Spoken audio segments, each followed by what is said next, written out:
Hi everyone, I hope you're doing absolutely well. My name is Gautam and welcome back to your CFA prep. So we have started with ethics, our second subject towards our CFA level 1 preparation. So yesterday we did our first chapter, that was ethics and trust in the investment profession, correct? So today we'll be starting with the second chapter. So just a short revision कि कल हमने क्या किया था. Sir हमने revise किया था ethics and trust in the investment profession, correct? In the investment profession. Sir, we understood what are ethics, correct? What is right, what is wrong. We are at least able to demarcate properly कि क्या सही है क्या गलत है, correct? This is our basic understanding of ethics. उसके बाद हमने ट्रस्ट के बारे में पढ़ा था. Sir, why is trust important? Because the service that we are giving is very intangible in nature. ठीक है, you're not getting any tangible product in return for giving the service of managing wealth, of managing money, creating returns. And you're not getting anything tangible in return, but what you're getting is trust of your investment advisor. So that is very important when a client interacts with an advisor or an analyst. Kal ko we'll take up roles of being a financial analyst. So when a client interacts with an advisor, his main concern would be कि can I trust this person? जो इसकी advice होएगी, will it be competent enough? One. And second, would it be trustworthy enough? ये sir समझ में आया. These are the two aspects that the entire ethics rests on. अगर आपको ये दो वर्ड्स का मतलब पता है, you are good to go for ethics. Trustworthy sir क्यों? So that whatever your advisor says, he knows you in and out, he knows your behavior in and out, he can suggest something that is most suitable to you, but at the same time he is competent enough, he uses all his knowledge, he uses all his studies that he has studied abhi tak, and he involves everything and then he gives you that advice. ठीक है sir, हमने इतना पढ़ा था कल तक. Then we had also studied ethics के बाद. Sir, why do we need ethics? What are the need or reason for ethics? Correct? हमने ये पढ़ा था सर, याद है सर? हमने कैंपस कॉफ़ी वाला एग्जाम्पल भी लिया था. And sir, after campus coffee, now our new example that we have devised is the Maple Advisors wala example. Maple Advisors, which is an investment management firm. ठीक है sir, यहाँ तक sir समझ में आया? It is an investment management firm. What is an investment management firm? Sir, that manages your investments. It is a firm that manages your investments, that manages your money. ठीक है sir, यहाँ तक sir समझ में आया? यहाँ तक कोई क्वेरी बताओ सर. हमने ये पढ़ा, why is it important, what will happen if there is no ethical, अगर कोई एथिक्स को वैल्यू उतना नहीं करता, if there are ethical violations, तो क्या होगा sir? Trust would be breached. And sir, once trust is breached, sir, the entire industry की functioning comes into question. क्यों sir? Again वही बात sir, service that we are providing is very intangible. Sir, ये समझ में आया?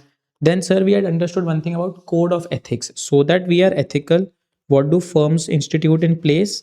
They institute a code of ethics. So sir, what is this code of ethics? This is nothing but sir, a written document जहाँ पे सारे ethics लिखे होते हैं. बट सर, इसका एक इशू भी है. Not every situation can be mentioned in a code of ethics. ठीक है, तो these are basically broad guidelines. Guidelines बोल दो सर, प्रोसीजर्स बोल दो, प्रिंसिपल्स बोल दो, या पॉलिसीज बोल दो कि sir this should be your behaviour. आपका behaviour should be like this. अब उसके लिए क्या क्या इंपॉर्टेंट है, everything can not be outlined in a code of ethics. तो मेजर जो गाइडलाइंस होते हैं, जो आउटलाइंस होते हैं, वो मेंशन्ड होते हैं उसमें. ठीक है सर, यहाँ तक आर यू विद मी? बताओ, आगे बढ़े. Then we had also understood sir, हम होना तो चाहते हैं ethical, correct, but there are many challenges to being ethical. Sir क्या क्या चैलेंजेस है सर? सर एक तो हमारे खुद का ही चैलेंज है सर, हमारा खुद का behaviour, that is over confidence. हम बोलते हैं sir we are very confident in our own functioning. हाँ हाँ हम बहुत एथिकल है, आप हमें मत समझाओ, हमें सब आता है A to Z। दूसरा sir there can be situational influences. Situational influences sir वो हमने एग्जाम्पल पढ़ा था जहाँ पे हमारा जो सीनियर है, सुपरवाइज़र है, उसने बोला है कि जो रिपोर्ट लिखनी है it should be a clean chit, आपको कुछ नेगेटिव नहीं लिखना उसके बारे में। दूसरी चीज़ सर, जो आपने रिसर्च रिपोर्ट लिखी थी, आपने महिंद्रा के बारे में लिखी थी, and sir Mahindra is your prospective employer, उन्होंने आपको एक जॉब प्रपोजल दिया हुआ है, तो would you right something negative? Sir कल को आपकी जॉब उस कंपनी पे डिपेंडेंट है, आपने यहाँ पे एक नेगेटिव रिसर्च रिपोर्ट लिखी, लोगों ने महिंद्रा में थोड़ा कम कॉन्फिडेंस दिखाया, उसकी कार्स कम सेल हुई, उसका शेयर प्राइस डाउन हुआ, इन्वेस्टर कॉन्फिडेंस डाउन हुआ, तो सर कल को महिंद्रा की फंक्शनिंग भी क्वेश्चनेबल हो जाएगा। महिंद्रा की क्वेश्चनेबल हो जाएगी फंक्शनिंग, तो sir you as an employee will not stand much a chance, आपको भी बोल देंगे कि सर अगर इतना बिजनेस नहीं है तो you will also have to leave. तो sir because your job is at stake, that is why you will have to behave in an unethical manner, you will write a report which will be skewed to the promoters या to the aspirations of the owners। Mahindra के owners के हिसाब से आप लिख दोगे ताकि आप उनको प्लीज कर सको। कभी कभी सर हम अपने बॉसेस को भी प्लीज करने के लिए रिपोर्ट लिख लेते हैं सर। कैसे, हमने एक एग्जाम्पल पढ़ा था कल, एग्जाम्पल था कि सर 11 PM बॉस आया था, उसने बोला था एक रिपोर्ट लिख देना, and by the time you come tomorrow in the morning by 8 AM उसको प्लीज़ मेरे डेस्क पे दे देना। अब सर 11 PM से लेके 8 AM के बीच में आपने घर पहुंचना है, खाना खाना है, you need to do other activities, इसी बीच में आप एक रिपोर्ट भी लिख दो, आप सारी थ्रू एंड थ्रू एनालिसिस कर लो, टेक्निकल एनालिसिस कर लो, आप सारे उसके टेक्निकल्स पढ़ लो, आप सारे उसके रिपोर्ट्स पढ़ लो, आप एक उनका जो भी न्यूज़ है आप वो सारे आर्टिकल्स रीड थ्रू कर रहे हो, एक एनालिसिस बना रहे हो। सर आप what do you think, will you be able to do so in such limited period of time? No sir, कहीं ना कहीं आपकी जो भी एनालिसिस होगी वो कॉम्प्रोमाइज़ होगी। करेक्ट सर, ये समझ में आया? और सर ये कॉम्प्रोमाइज़ होगी, you will not be in the best of the opinions to give a judgement कि sir is this company a good buy और is it a good sell, या क्या करना चाहिए इस स्टॉक को लेके, इस कंपनी के बारे में हमारा क्या ओपिनियन है, क्या जजमेंट है। करेक्ट। देन हमने लास्ट में पढ़ा था sir rule based compliance. Sir कभी कभी सर इतने रूल्स हो जाते हैं, इतने कंप्लायंसेस हो जाते हैं कि सर इसके बियॉन्ड हम कुछ कर ही नहीं पाते हैं, हम वहीं पे के वहीं रह जाते हैं। That is why sometimes we just get fed up and we leave it over there. इधर समझ में आया? हमने यहाँ पे एक एग्जाम्पल पढ़ा था सर, एक एग्जाम्पल पढ़ा था, एक प्रोडक्ट था, बी इट इंश्योरेंस प्रोडक्ट या कोई भी इन्वेस्टमेंट प्रोडक्ट होएगा, एक एडवाइज़र अपने क्लाइंट को सजेस्ट कर रहा है कि सर आप इसमें इन्वेस्ट कर दो। करेक्ट। बट सर, एंड जब ये एडवाइस दे रहा है तो sir the payment was 10,000, fees जो बोलते हैं sir. But sir page 28 bottom text में ना एकदम टेक्स्ट लिखा था छोटे इन स्मॉल फॉन्ट कि उसमें लिखा हुआ था कि एडिशनल चार्जेस माइट अप्लाई। ठीक है, so what is this sir, these are all hidden charges. ठीक है सर, तो लीगली तो हमने सही किया, एज पर लॉ तो हमने सही किया, रूल बेस हमने सही किया, हमने ये सब कुछ अपने कॉन्ट्रैक्ट में पहले लिख दिया था जो हम उसको दे रहे थे। Correct. But did we tell him, did we inform him? We did not inform the client. हमने क्लाइंट को क्या इन्फॉर्म किया, सर सिर्फ 10,000 ही है फीस और कुछ नहीं है, जो प्लस है हमने उसके बारे में कुछ बताया ही नहीं। ठीक है, तो सर यहाँ पे आपका जो एटीट्यूड था सर, दिस इज अनएथिकल। क्योंकि सर इतना लॉ के चक्कर में, इतने रूल्स के चक्कर में, you were correct as per rules, आपने ये सब कुछ मेंशन किया हुआ है अपने रिपोर्ट में, आपने सब कुछ अपने कॉन्ट्रैक्ट में मेंशन किया है, but you did not tell it to him very explicitly, you did not communicate with him, you were not very transparent with him in your dealings. तो sir because of this you were unethical. वही वाली बात आ जाती है sir, everything can not be mentioned in a rule based compliance framework. जब हम code of ethics की बात करते हैं sir, broad guidelines can be mention but everything in totality can not be mention. ठीक है सर, एंड लास्टली हमने पढ़ा था sir what is legal principles versus ethical principles, how is it different, and sir last was our ethical decision making framework. Sir ये याद है, ethical decision making framework. Sir किसके लिए होता है सर? ये होता है when we are in a ethical dilemma, कि सर हमारा जो सुपरवाइजर है ही is not performing in the best of capabilities और एबिलिटीज़, वो अपने क्लाइंट्स को गलत गलत एडवाइस दे रहा है। तो sir you as an adviser या यू एज एन एनालिस्ट आप देख रहे हो कि सर ये तो मेरे टीचर है, ये तो मेरे ही सीनियर है इन द हायरार्की, बट ये सही एडवाइस नहीं दे रहे हैं। तो what do? You go to SEBI या you go to the regulator या you go to the authorities, ये सर ऐसे ऐसे कर रहे हैं, you please look into them, he is not taking into consideration the best interest of our client. But what you should have done as per your employment contract, या as per your job, you should have gone to your senior management. Correct? आप सीधा चले गए authorities के पास, तो वहां पे breach of confidentiality हो गई. Correct? But at the same time you also had to protect the interests of the client. Protect the interests of client. अब सर हमें अथॉरिटीज़ के पास जाना चाहिए या हमें इंटरेस्ट क्लाइंट के प्रोटेक्ट करनी चाहिए, क्या करना चाहिए? तो sir this is an ethical dilemma. ठीक है, अब जब भी we are face with such ethical dilemmas, तो हमें वहाँ पे क्या करना चाहिए? तो हमने ये फ्रेमवर्क पढ़ा था which helps us to understand and navigate complex ethical situations. Navigate through complex ethical dilemmas. Sir ये समझ में आया? यहाँ तक कोई क्वेरी? यहाँ तक सब सॉर्टेड? हमने सर कल की क्लास में यही पढ़ा था. What I'll do is I can cut this clip and then we can add it in our revision. And sir, this is through and through the revision for our first chapter. Obviously बहुत सारे और nuances, nitty-gritties, छोटे छोटे points और भी थे. हमने जो questions solve करे थे कल of the first chapter, and तो obviously वो सारा revise करना is not possible. That is why this was a short snapshot revision, ताकि आपको पता चले कि हमने कल वाली क्लास में first chapter of ethics में क्या किया है. ठीक है, accordingly you can give time and you can solve the questions. ठीक है, I hope everyone has solved the questions. ठीक है, now we'll move to the second chapter.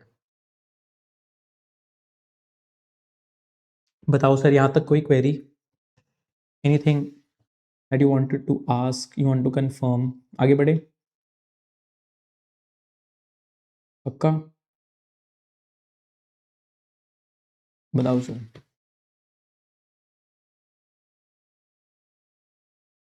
ठीक है sir, let us move ahead. अब sir the topic changes. Now once we have qualified, what do we supposed to become? We want to become a CFA charter holder.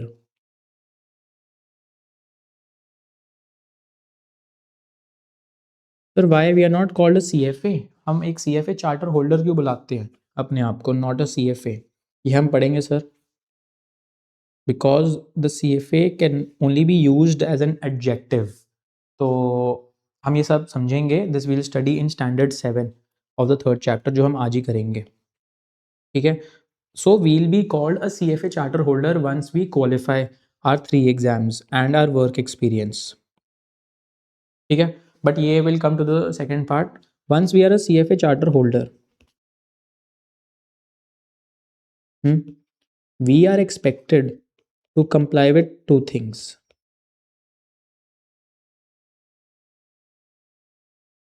Comply with two things. Sir, one is code of ethics.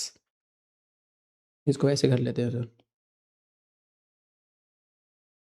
We are expected to comply with two things. One is, sir, the professional code of ethics. Sir हमने जो कल पढ़ा था code of ethics companies या firms या organisations can institute in place, है ना. And sir second is standards on professional conduct. Standards of professional conduct. ठीक है सर. अब सर कोड ऑफ एथिक्स क्या है हम ये भी पढ़ेंगे. स्टैंडर्ड्स ऑफ प्रोफेशनल कॉन्डक्ट क्या है हम ये भी पढ़ेंगे. This is a bit less important. मैं ये नहीं बोलूँगा the not important at all. It is important, it is part of the course, so it is important, but this is very very important. ठीक है. तो sir at any point in time someone asks you about ethics, they are wanting to ask you about this, that is standards of professional conduct. ठीक है. We have in totality 7 standards of professional conduct and 6 code of ethics. अब sir क्या है, we'll understand that. ठीक है sir. But sir ये compliance check कौन करता है? हु कंफर्म्स और cross checks this compliance?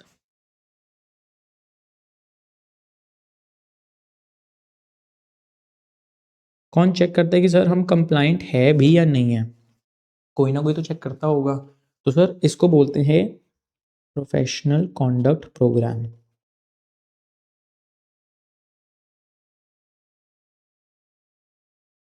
Sir it is a programme wherein they see is your conduct professional और not. Break the words. It is a programme that confirms is your conduct professional enough as per the CFA institute. Sir ये समझ में आया? आगे बढ़े, बताओ. आगे बढ़े सर.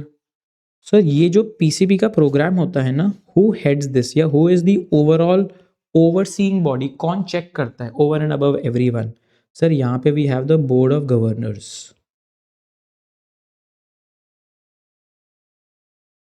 ठीक है. This gives the overall oversight of compliance. ये सर समझ में आया? ये बताओ सर. अब सर ये जो बोर्ड ऑफ गवर्नर्स होते हैं ना, बोर्ड ऑफ गवर्नर्स, सर इनके under there are certain committees या सर्टन पीपल. कौन होते हैं सर? जो आगे और चेक करते हैं कि आर यू इन कंप्लायंस और नॉट.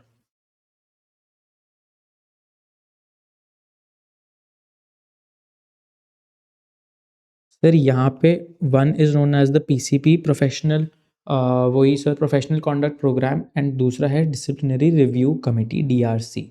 तो sir this is one committee and sir this is the second committee. जैसे बोर्ड ऑफ गवर्नर्स है सर, उसके अंदर उसके 2 लेग्स होते हैं. It has 2 legs. कौन कौन से sir? PCP and DRC.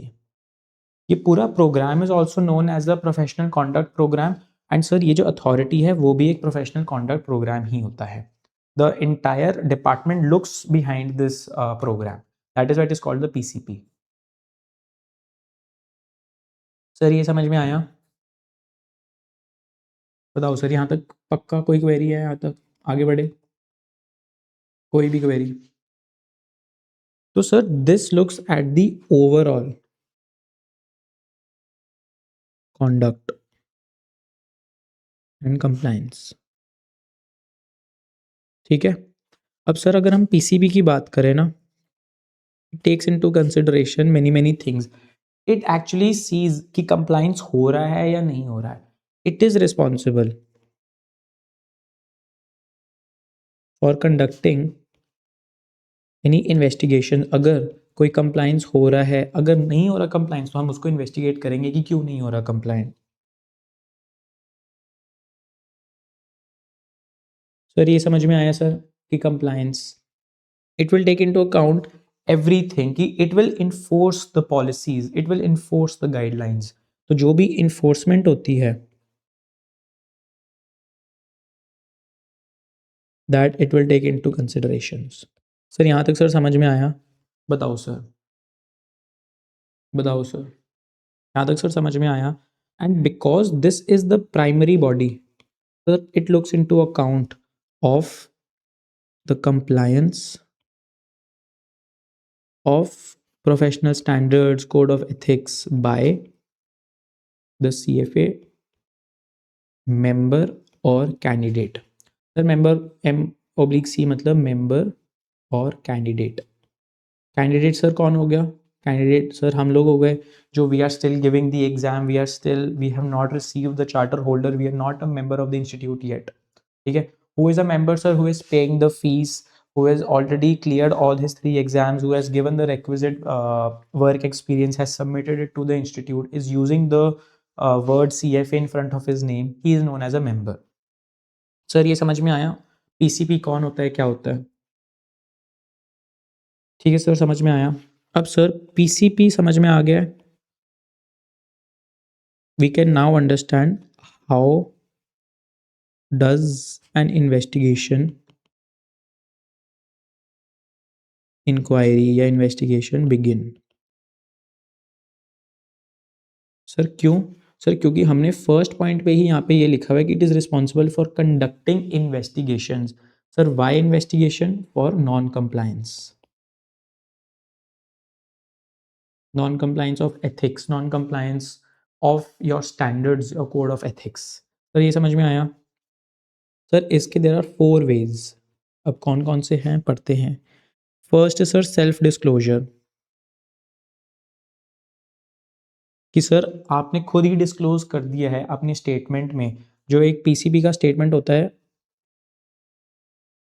When we would have enrolled for the CFA course ना, वहाँ पे भी आता है एक स्टेटमेंट आता है कि were you involve in any civil liability during the year, is there any criminal proceeding instituted against you, अगर आपने वो नोट किया है, and only when you check box that आप आगे फीस के लिए बढ़ सकते हो। तो जो स्टेटमेंट होता है उसमें वो पूछते हैं कि you as a candidate, is there any civil suit instituted against you,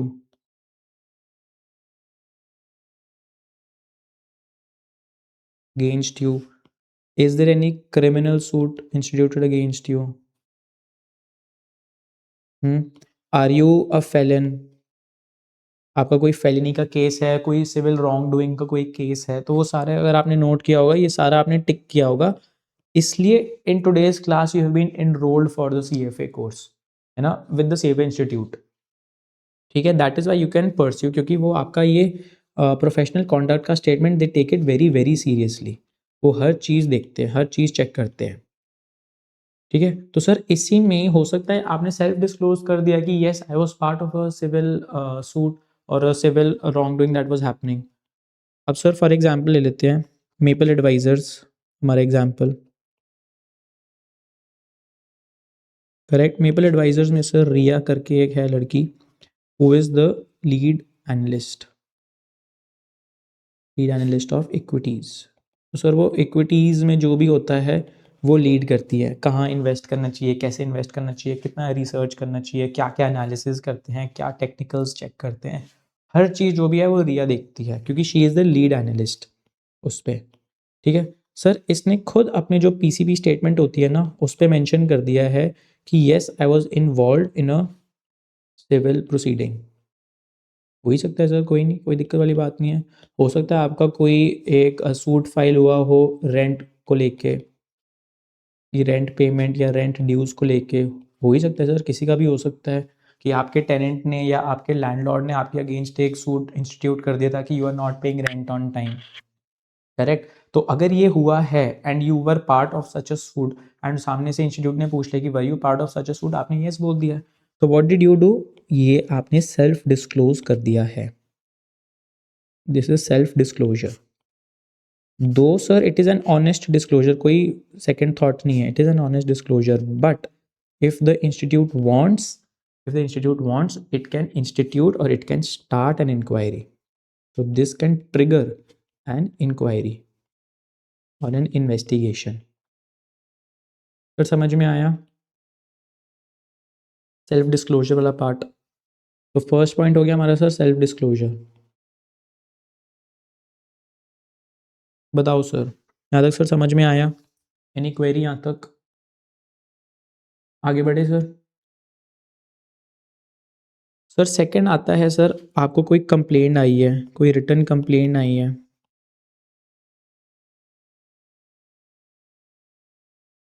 from others और थर्ड पार्टीज। सर को इसका कोई एग्जांपल, सर वही मेपल एडवाइजर्स का एग्जांपल लेते हैं। आपका जो इन्वेस्टमेंट मैनेजमेंट फर्म है, आप वहाँ पे इन्वेस्टमेंट्स मैनेज करते हो, आप एडवाइस देते हो कि सर यहाँ इन्वेस्ट करो, वहाँ पे इन्वेस्ट मत करो। तो सर आपका यहाँ पे एक क्लाइंट था मिस्टर बद्री, ठीक है सर, ये आपका क्लाइंट है। सर इनकी एज क्या है सर? इनकी एज इज़ टू मच, 70+ चल रही है इनकी एज। तो sir on a overall basis अगर हम समझे तो इसके लिए बेस्ट क्या है sir? Investments which are risky in nature या which are less risky in nature? Obviously, sir, taking into account his age, we should suggest less risky assets to invest in, क्योंकि सर अभी अगर आपने बहुत risky assets में invest किया, market down हुई, तो सर आपका जो कैपिटल रहेगा sir, the capital can also wash away. आपका जो कैपिटल है वो इरोड हो जाएगा। You are a retired person, आप कहाँ जाओगे अब काम करने? तो you can not even work. तो सर आप अब जब कोई अब इन्वेस्टमेंट एडवाइस दोगे, you will have to take into account his age. Correct sir, समझ में आया? सर समझ में आया, ये बताओ। अब रिया ही है ये, ठीक है सर। रिया ने ना क्या सजेस्ट किया, एक कंपनी है team take, which is an AI company, ठीक है, जो अभी लेटली जो भी chat GPT, AI related, crypto currencies related जो भी इन्वेस्टमेंट्स आ रही है या जो भी बज़वर्ड्स सारे हैं ना, उसके बारे में this is this company Team take, which is also exploring, which is also understanding its way, ठीक है। वो भी मार्केट रिसर्च कर रही है, वो भी देख रही है कि कहाँ we can embed artificial intelligence in our operations, ठीक है। But majorly it is a tech company, ठीक है। Because it is a tech company sir, it is a risky investment because it is talking about AI which is just a new thing that is in the economy right now. Riya क्या बोलती है sir, mister Badri को बोलती है sir आप invest कर लो। क्यों sir? इसके प्रॉस्पेक्ट्स बहुत अच्छे हैं, टू गुड प्रॉस्पेक्ट्स है इसके। अब सर टू गुड प्रॉस्पेक्ट्स है तो बद्री को भी लगता है कि सर अगर आप बोल रहे हो, आप लीड एनालिस्ट हो यहाँ पे, आप बोल रहे हो तो ठीक है सर, हम इन्वेस्ट कर लेते हैं। अब सर उन्होंने अपनी सारी सेविंग्स जो थी 20 लाख की, ये इन्वेस्ट कर दिया, ठीक है सर। अब आफ्टर 1 मंथ पता चलता है मिस्टर बद्री को कि सर ये जो कंपनी है ना टीम टेक, ये सर रिया की कज़न की है, रिया की कज़न सिया की है। तो सर इस पे मिस्टर बद्री को तो और गुस्सा चढ़ जाता है कि आपको पता था कि एक तो मेरी एज उतनी नहीं है कि I can take into account risky investments, yet you had suggested me this. And secondly आपने ये डिस्क्लोज ही नहीं किया फैक्ट कि ये जो है ये आपकी कज़न की कंपनी है टीम टेक ना। ही फील्स कि यार I have been played on my trust. तो what does he do? He writes a complaint, he writes an email to the CFA institute कि सर ऐसे ऐसे आपका एक मेंबर है जिसने मुझे एक प्रोडक्ट या एक इन्वेस्टमेंट एडवाइस दी which was not suitable as per my needs, it was not suitable, there was no proper disclosure of facts भी नहीं थे। तो सर एंड इंक्वायरी और an investigation can also begin from a third party complaint. तो यहाँ पे this is the second point that we were saying कि अगर कोई रिटन कंप्लेंट है that can also institute or start, that can also be a basis of investigation। Sir ये समझ में आया? बताओ सर, यहाँ तक सर समझ में आया? यहाँ तक कोई क्वेरी? आगे बढ़े सर, पक्का? बताओ, आगे बढ़े, बताओ सर, एनी क्वेरी यहाँ तक?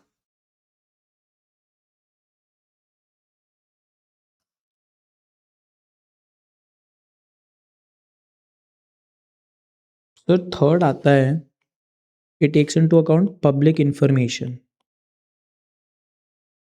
Sir what is public information? Sir the CFA institute is very vigilant, मैं बता रहा हूँ। उनकी आंखें हर टाइम खुली हुई है। It takes into account everything that you post on social media. आपके अगेंस्ट कोई न्यूज़ तो नहीं है, कोई आर्टिकल तो नहीं है, तो it is always on guard. वो हर चीज़ चेक करती है कि आप पोस्ट क्या करते हो, ऑब्वियसली थ्रू अनोनिमसली चेक करती है वो, but yes it is at every point in time checking your entire infrastructure या इकोसिस्टम, आप किन लोगों के साथ इंटरेक्ट करते हो। अगर वहाँ पे उसको कुछ फिशी लगता है या कुछ डाइसी लगता है, that can also trigger an investigation. तो इसका एक एग्जांपल लेते हैं, public information. Sir everyone knows अभी आईपीओ आने वाला है सर लेंसकार्ट का, करेक्ट। अब सर कौन करवा रहा है सर ये आईपीओ? अपना मेपल एडवाइजर्स ही तो करवा रहे हैं सर। और सर उसमें भी कौन करवा रहा है? Correct option Riya. तो रिया बदनाम हो जाएगी मुझे लग रहा है, but Riya is the lead adviser या लीड एनालिस्ट उस पे, ठीक है, she is the lead analyst उस रोल पे, ठीक है। अब सर जब वो आईपीओ के लिए फाइल कर रहे थे, वो प्रॉस्पेक्टस बनता है, सारी मार्केटिंग होती है, तो you are privy to insider information, correct. Privy मतलब you have access to insider information. आपने उनके अकाउंट्स देख लिए हैं, लेटेस्ट अकाउंट्स देखे आपने उनके, एकदम लेटेस्ट अकाउंट्स। आपने उनकी मैनेजमेंट से बात करी है, आप उनके मैनेजमेंट की कन्विक्शन देख रहे हो कि सर वो उनको क्या लगता है कि वो ये आईपीओ खींच लेंगे, इसके बाद जो भी उनकी ग्रोथ अपॉर्चुनिटीज़ है और कहाँ कहाँ इन्वेस्ट करेंगे, इज़ इट जस्ट इंडिया या they will also expand to other Asian countries या यूरोपियन कंट्रीज, या और भी ग्रैनुलर लेवल पे tier 2 tier 3 cities of India में ही वो आगे और एक्सपैंड करे। तो यू नो एवरीथिंग, उनके जो भी प्रॉस्पेक्ट्स हैं at this point in time. आपने उनका रेवेन्यू देख लिया है, कॉस्ट देख लिया है, प्रॉफिट देख लिया है, हर चीज़ देख लिया है। तो you are in a very better position to understand कि where will Lenskart ahead, how will it navigate in the coming years which other people might not know, ठीक है। तो सर इसी के चक्कर में ना आपने क्या किया, जो भी इसके कुछ शेयर्स थे, before it even came out with the IPO, आपने अपने क्लाइंट्स को, अपने रिलेटिव्स को, फ्रेंड्स एंड फैमिली को बोल दिया था कि when ever this IPO comes, इसको वेरी वेरी इंपॉर्टेंट मार्क करके सर इसमें इन्वेस्ट करना ही करना है, कुछ भी हो जाए। सर ये समझ में आया? अब सर इन्होंने इन्वेस्ट किया, ये मिस रिया ने इन्वेस्ट किया and she made a lot of money. अब सर ये इनका जो लाइफस्टाइल है वो एकदम से चेंज हो गया। कहाँ सर? पहले she was just an analyst but now she is going for international trips, she has a lot of money on disposal या एट डिस्पोजल विद हर। तो सर ये सीएफ इंस्टीट्यूट सब देख रही है सर कि सर अभी तो शी वॉज एन एनालिस्ट, जब से ये आईपीओ बाहर आया है she has become a spend thrift, वो हर चीज़ पे खर्चा कर रही है, वो हर चीज़ पे बाहर चली जाती है घूमने, she is having a very flamboyant life style वैसा कुछ। तो सर द सीएफ इंस्टीट्यूट खुद से ही रीच आउट कर देता है कि सर आपने आईपीओ में हेल्प किया था एंड आपका लाइफस्टाइल ऐसा है, थोड़ा कॉन्ग्रुएंस मैच नहीं कर रहा, आप इसको प्लीज़ एक्सप्लेन कर सकते हो आप हमें? तो sir the CFA institute also looks up at your social media platforms and sir this can be a very big place to trigger और स्टार्ट एन इंक्वायरी। सर ये समझ में आया? बताओ सर, यहाँ तक सर समझ में आया? कोई क्वेरी है यहाँ तक? आगे बढ़े? पक्का सर? आगे बढ़े? सर फिर आता है सर ड्यूरिंग एग्ज़ाम, आप एग्ज़ाम में बैठे हुए हो सर, आपका लेवल 1 का एग्ज़ाम है, लेवल 2 का एग्ज़ाम है या लेवल 3 का एग्ज़ाम है, आप बैठे हुए हो वहाँ पे सर, और जो प्रॉक्टर्स हैं सर, प्रॉक्टर्स कौन होते हैं? सर प्रॉक्टर्स आर इन्विजिलेटर्स, जो इन्विजिलेट करते हैं। प्रॉक्टर्स ने आपका एक मिसकंडक्ट स्टेटमेंट दिया है, misconduct reported by the proctors to किसको सर? सीएफएआई को, सीएफए इंस्टीट्यूट को। उन्होंने क्या बोला है सर? वो कह रहे थे कि सर आप ऐसे करके स्ट्रेच कर रहे थे, आप दूसरों के कंप्यूटर्स में देख रहे थे कि वो क्या मेंशन कर रहे हैं, क्योंकि first sir it used to be a written exam. तो वहाँ पे एग्जाम्पल क्या लिखा हुआ है कि you are looking, you are snooping into others sheets, but sir अब तो we know it is a CBT exam, it is a computer based exam. तो सर आप स्ट्रेच करके आप दूसरों के कंप्यूटर्स में झाँक रहे हो कि सर उन्होंने ऑप्शन ए का आंसर क्या लिखा है, ऑप्शन बी का आंसर क्या लिखा है, वो ऑप्शंस क्या क्या लिखे हुए हैं। तो sir this can also be a basis for investigation. Sir समझ में आया? Obviously you will be given an opportunity to answer, to reflect on what the institute has to ask. तो the CFA institute will ask you कि sir आप please एक explanation दो कि what were you doing. आपने बोला sir I was just stretching, I had a सोर back, मेरी नेक बहुत पेन हो रही थी तो I was just stretching. But still despite this being a genuine thing, ये एक इंक्वायरी ट्रिगर हो सकती है. This can also trigger an investigation और एन इंक्वायरी. सर ये समझ में आया? सर बताओ, यहाँ तक कोई क्वेरी है? बताओ सर. सर एक लास्ट है, although this is part of the exam but they have taken it as an additional point कि आपका एग्जाम मटेरियल भी चेक होता है.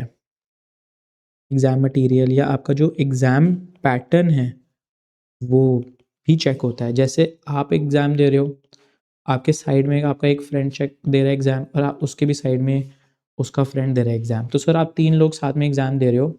ऑब्वियसली सर यहाँ पे अलग-अलग कंप्यूटर्स पे आप दे रहे हो एग्ज़ाम.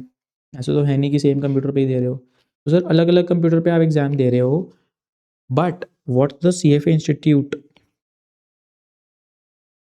थिंक्स और सस्पेक्ट्स इज़ दैट आपने करी है कुछ चीटिंग. प्रॉक्टर से चेक किया तो सर प्रॉक्टर ने बोला नहीं हमें तो कुछ नहीं दिखा. तो प्रॉक्टर ने मना कर दिया कि सर हमारे हिसाब से तो कोई मिसकॉन्डक्ट नहीं है. This being said proctors are very very vigilant. मैं बता रहा हूँ, if you have any thought कि सर इतना नहीं पढ़ा है, इंडियन एग्जामिनेशन में जैसा हमारा टेंडेंसी होता है कि सर ये नहीं पढ़ा है, हम पूछ लेंगे, हम वॉशरूम जाके पूछ लेंगे. Please don't try like this. Nothing can happen there. It is a dead silent place. जब आप एग्जाम दे रहे हो आपको सिर्फ कैलकुलेटर की आवाज़ आएगी और किसी की आवाज़ नहीं आएगी. प्रॉक्टर्स आर वेरी वेरी विजिलेंट. और अगर आपका कोई मिसकंडक्ट का स्टेटमेंट चला गया है, गॉड हेल्प यू, मैं बता रहा हूँ. ठीक है. तो दैट बीइंग सेड प्रॉक्टर ने बोल दिया कि नहीं सर हमारे हिसाब से तो कोई मिसकॉन्डक्ट नहीं है. What the CFA institute will do, it will do a similarity test.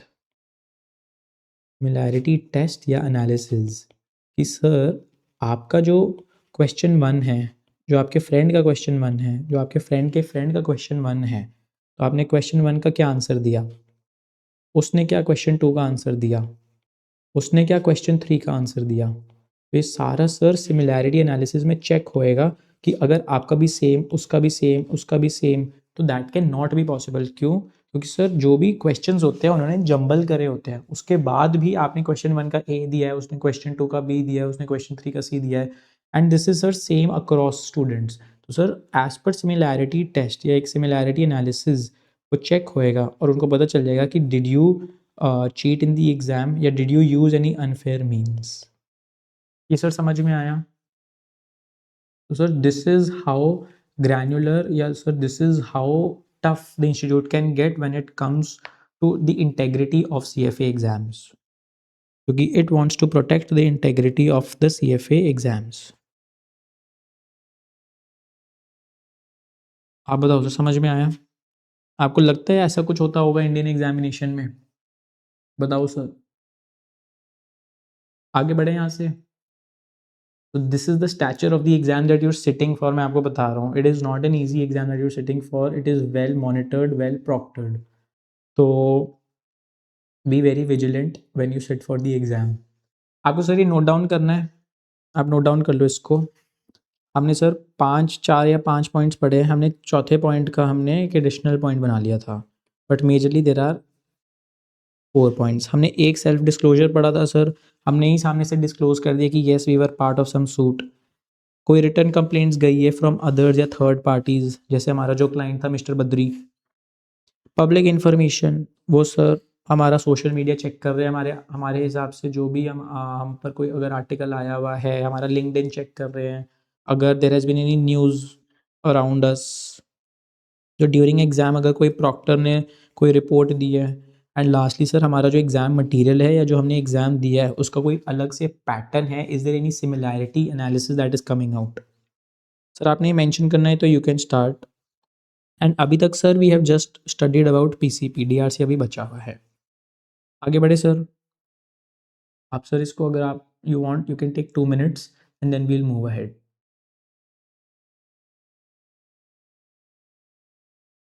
बताओ सर यहाँ तक कोई क्वेरी है?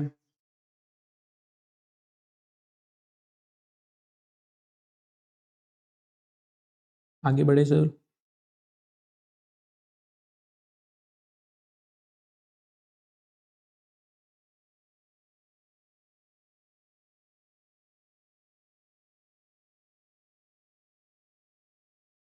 बताओ सर, आगे बढ़े sir. A very important thing to note is ये कि sir, in the CFA exam, whatever is happening as a CFA institute or a member, you cannot post anything about the specifics of the exam. आप ये नहीं बता सकते हो कि sir alternate investments वाला चैप्टर बहुत डिफिकल्ट आया था sir.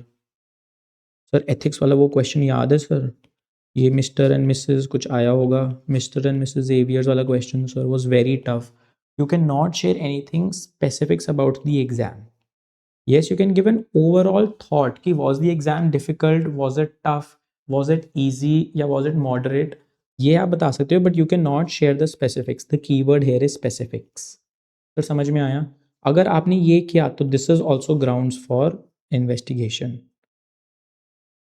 This is also grounds for investigation. तो सर जहाँ पे हमारा as old example Riya, Riya is a candidate, ठीक है सर, उसने अपना CFA लेवल 1 का एग्ज़ाम दिया। हमने सर अभी कॉर्पोरेट इशूअर्स में WACC के बारे में पढ़ा था।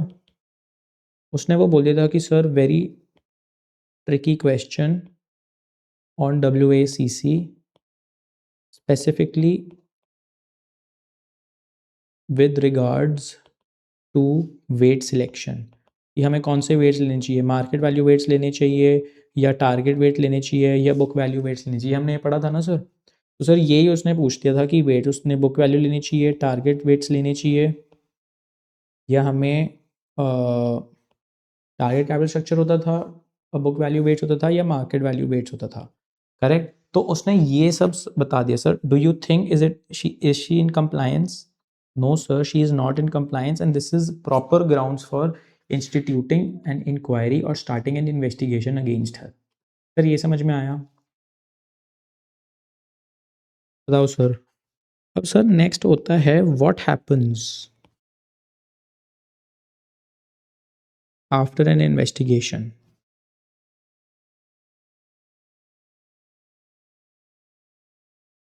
बताओ सर।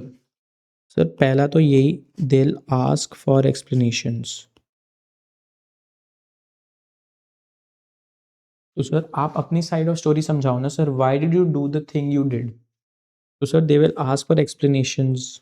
तो जैसे सर रिया, तो रिया को CFA इंस्टीट्यूट एक exam, CFA institute will send an email to please explain your LinkedIn comment on WACC। जो भी उसने WACC के बारे में लिंक्डइन पे पोस्ट किया था उसको वो बोलेंगे कि प्लीज़ एक्सप्लेन सर, आपने ऐसा क्यों किया था, क्योंकि you know the CFA institute has very strict guidelines against sharing exam content online, but you still went and you did it. ये सर समझ में आया? शेयरिंग एग्जाम कंटेंट ऑनलाइन, ठीक है। This is an additional point, we will do this in standard 7, तो इसकी tension लेने की बात नहीं है। बट ये सर समझ में आया कि it can ask for explanations और एडिशनल इन्फॉर्मेशन। वही बात होगी sir, Y did you do the thing you did. जब आपको पता है the CFA institute does not promote such things, Y did you do this. Sir समझ में आया? बताओ सर, यहाँ तक कोई क्वेरी है? बताओ सर। फिर सर आता है इंटरव्यू कर सकती है sir CFA institute, interview the CFA candidate और मेंबर। M/C मतलब सर मेंबर और कैंडिडेट। तो सर पहले तो क्या आता था सर, आपको you had to meet in person. जो भी आपके आसपास का कोई अगर CFA इंस्टीट्यूट का कोई ऑफिस होगा या सेंटर होगा, कोई CFA सोसाइटी होती है, जैसे इंडिया में we have the CFA Mumbai society. तो सर वहाँ पे इन पर्सन आपको मिलना होता था कि why was there a violation from your end, आपको सारा एक्सप्लेन करना पड़ता था। वहाँ पे आपका फुल प्रूफ इंटरव्यू होगा कि सर आपने ये क्यों किया, ये क्यों नहीं किया। बट सर अब आपको हो सकता है एक ईमेल आ जाए टू एक्सप्लेन योर केस, या सर वीडियो कॉन्फ्रेंसिंग के थ्रू एक जूम कॉल पे आपसे पूछा जाए कि इंटरव्यू लिया जाए आपका कि why did you post such exam comments, कि सर जब आपको पता है you can not mention anything, आपने एथिक्स का एक पूरा क्वेश्चन मिस्टर जेवियर्स वाला क्वेश्चन क्यों बताया,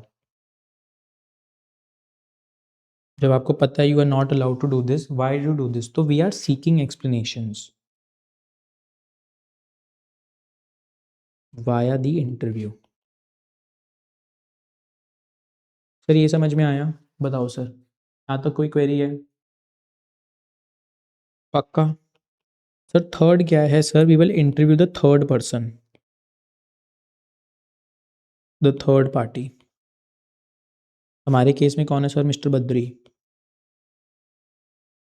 सर वो मिस्टर बद्री को भी इंटरव्यू कर सकते हैं कि सर वहाँ पे वो बद्री से पूछेंगे, मिस्टर बद्री से पूछेंगे कि sir please share more about the specifics of the situation, because we think as CFA candidates और members, CFA institute candidates और members are जो members होते हैं candidates, they keep ethics at a very high pedestal। तो आपको explain करना पड़ेगा पूरा situation कि how do you feel, जो रिया है who is a CFA institute candidate और a member, उसने ये violate किया, आपको पूरा explain करना पड़ेगा situation। और साथ साथ में बताना पड़ेगा कि सर क्या आपने बताया था कि I want this, I don't want this, आपने सब कुछ एक्सप्लेन किया था sir, was this all agreed upon. At the same time sir what it can do, it can even check with the compliance officer of Maple Advisors कि sir ऐसा कुछ हुआ था, जो टीम टेक है क्या ये सच्ची में ही रिया की कज़न की है, सिया की है, आप बताओ सर। तो it will go into more specifics, it will try to understand. Sir समझ में आया? बताओ सर, आगे बढ़े। सर ये जो भी हो रहा है ना sir, it will collect evidence plus do documentation. ठीक है, जो भी हो रहा है सर इसका ये पूरा एविडेंस और डॉक्यूमेंटेशन कलेक्ट करेगी। तो सर जैसे मिस्टर बद्री के केस में, या हो सकता है रिया के केस में जो ऊपर उसने वो ट्वीट किया था या लिंक्डइन पे कमेंट किया था, सर वो क्या क्या डॉक्यूमेंट्स ले सकती है? सर वो स्नैपशॉट या स्क्रीनशॉट जो होता है ऑफर पोस्ट ले सकती है, करेक्ट? जो भी उसने ईमेल में रिप्लाई किया है उसको एज अ रिपोजिटरी या उसको आर्काइव्स में सेव कर सकते हैं कि सर, और उसकी एक पूरी फाइल बना देंगे कि रिया एज अ पर्सन उसका क्या एथिकल स्टैचर है, क्या वो एथिक्स को फॉलो करती भी है या नहीं करती है। उसका अगर सर वीडियो कॉन्फ्रेंसिंग के थ्रू सर एक इंटरव्यू हुआ है तो सर उसकी रिकॉर्डिंग अपने पास रखेंगे। तो sir all this will be documented. ये सर समझ में आया? Everything will be documented as part of evidence. Sir समझ में आया? ये बताओ, यहाँ तक कोई क्वेरी? आगे बढ़े सर, पक्का? ये है ना सही, ठीक है सर, यहाँ तक सर समझ में आया? पक्का कोई क्वेरी नहीं है यहाँ तक? बताओ सर। आपको सर ये लिखना है, what happens after an investigation. First sir they ask for explanation और एडिशनल इन्फॉर्मेशन कि सर ये क्यों किया। Second they interview the CFA institute candidate और मेंबर कि वर यू सच में इन्वॉल्व और not. They can interview the third party जिसके थ्रू ये आया है, कंप्लेंट आई है। And lastly it will collect evidence and do all its documentation to keep a repository और टू मेंटेन अ फाइल। फिर समझ में आया ये? तो लिख लो इसको, then we'll move ahead.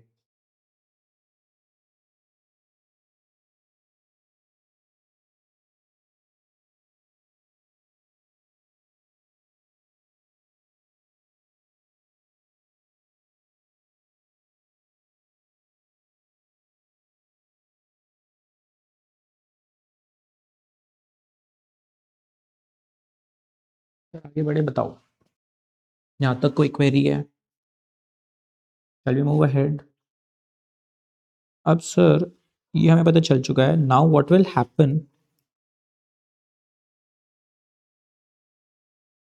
what happens after the investigation has concluded?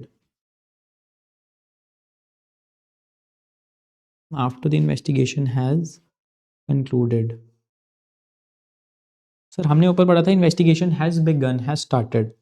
After an investigation has begin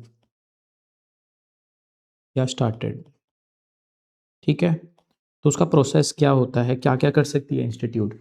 but sir अब हम समझ रहे हैं कि एक बार ये हो चुका है स्टार्ट, अब ये जो है कंक्लूड भी हो चुका है, आपने एक्सप्लेनेशंस मांग लिए, आपने इंटरव्यू कर लिया, आपने सारा एविडेंस कलेक्ट कर दिया है, तो what now the institute can do?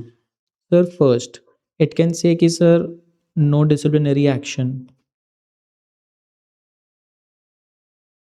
ठीक है, बोल सकते हैं कि ठीक है sir, no violation, it is okay, we understood, we took into consideration, compliance officer आपके भी जो रिप्लाईज थे, आपका जो भी वीडियो कॉन्फ्रेंसिंग के थ्रू हमने इंटरव्यू लिया, हमने सारा समझा, वी अंडरस्टूड द पूरा कॉन्टेक्स्ट, हमें पता चला सर मिस्टर बद्री के लिए at that point in time that was the best outcome, ठीक है, मिस्टर बद्री ने आपको सारी अथॉरिटी दी हुई है to trade on his behalf, तो you took the correct call as per that situation.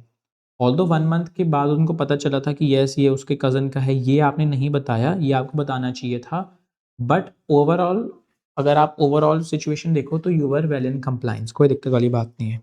या सेकंड, आपने डिस्क्लोज नहीं किया कि ये आपके कज़न की कंपनी है, तो आपको एक कॉशनरी लेटर दे देंगे। कॉशनरी लेटर क्या होता है सर, कि next time please be cautious, do not be very abrupt या do not be very unethical in your practices, be very ethical, ये सारा आपको समझाना पड़ेगा उनको। Wherever there is any borderline violation, कि सर चलो ठीक है, इतनी बड़ी वायलेशन भी नहीं है, ऐसा नहीं है कि आपने उसके सारे पैसे ही उड़ा दिए, but it is a borderline violation, please उसको बता देना, ये सारा जो भी डिस्क्लोजर होता है ये प्लीज़ टाइम टू टाइम किया करो। सर समझ में आया? तो 1 हो सकता है सर नो डिसिप्लिनरी एक्शन, उनको सीधा-सीधा बख्श दिया कि you are good to go. Second, they can issue a cautionary letter कि sir it is a borderline violation, next time please be aware, अगर ऐसा कुछ नेक्स्ट टाइम आएगा then we will take an action. Sir third आ जाता है sir we will take a disciplinary action. Sir disciplinary action में क्या होता है सर, आपका जो सीएफ इंस्टीट्यूट की मेंबरशिप है, मेंबरशिप ही आपको वो कर देंगे, मेंबरशिप क्या होता है, सस्पेंड, ठीक है, ये आपका जो सीएफए चार्टर होल्डर है, जो आपका चार्टर है सीएफए का चार्टर, वो ही रिवोक कर देंगे कि आज के बाद आप कोई भी इन्वेस्टमेंट एडवाइस दे ही नहीं सकते हो किसी को under the name of the CFA institute. तो सर क्या क्या कर सकते हैं सर, एक सर आपका मेंबरशिप ही सस्पेंड कर देंगे कि कल से you will not be a member of the CFA institute. Second sir, आपका जो चार्टर आपको दिया गया है फॉर व्हाट पर्पज सर, ताकि you can enter into investment advice, आप शेयर कर सकते हो, आपने सर वही आपका रिवोक कर दिया कि आज के बाद यू कैन नॉट प्रैक्टिस। अगर सर ये तो तब की बात है सर अगर आप एक मेंबर हो, अगर आप एक कैंडिडेट हुए तो आपको सस्पेंड कर देंगे फ्रॉम द प्रोग्राम इटसेल्फ।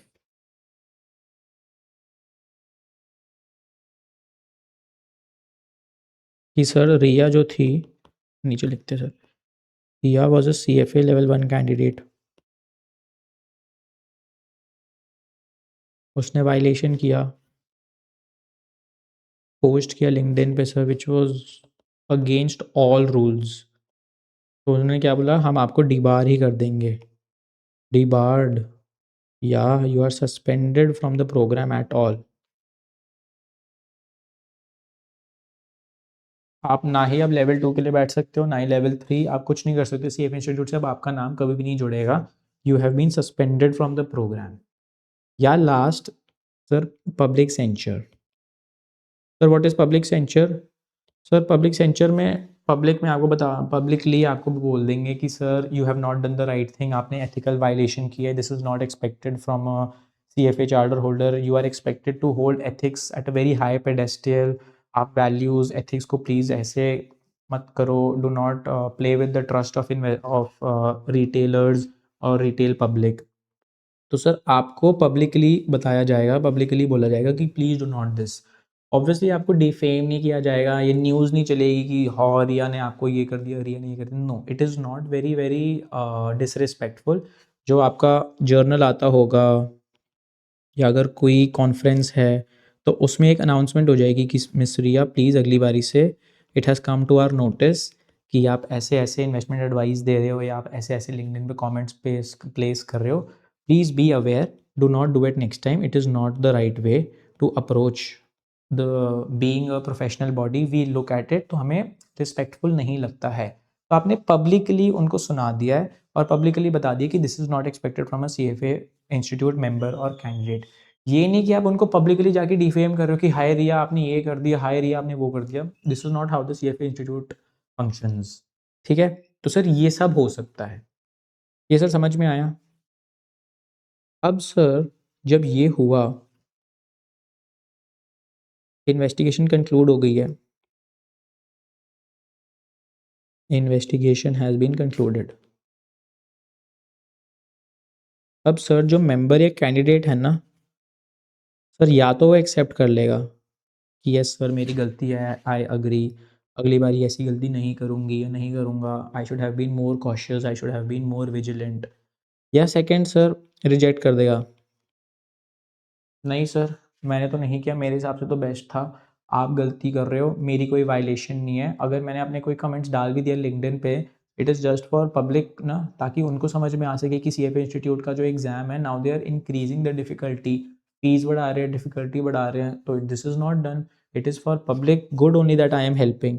तो सर अगर ये रिजेक्ट कर देते हैं, अगर ये रिजेक्ट कर देते कि नहीं sir we are not agreeing with your thesis या we are not agreeing with your decision, तो सर ये जो केस होता है ये केस चले जाता है DRC के पास। DRC is the disciplinary review committee. Think of it as CID, क्योंकि सर इसके बियॉन्ड कुछ नहीं होता। अगर आपका केस डिसिप्लिनरी रिव्यू कमेटी के पास चला गया है, God help you, I am genuinely telling you, God help you. वहाँ पे भी यही सिमिलर सैंक्शंस दे सकते हैं। Sir what are sanctions? Sir यही जो हमने ऊपर पढ़ा था ना, these are known as sanctions.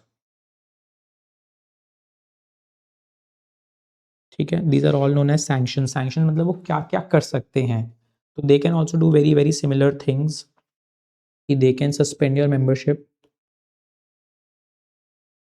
Suspend membership,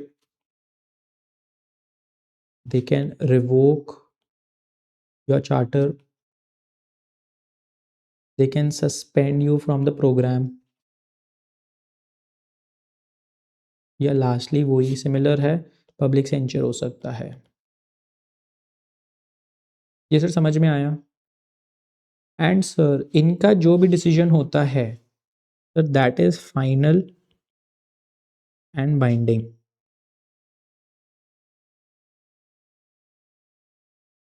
इनके बियॉन्ड कुछ नहीं होता है। अगर DRC ने बोला है कि आपने गलती करी है तो आपने गलती करी है, सिंपल।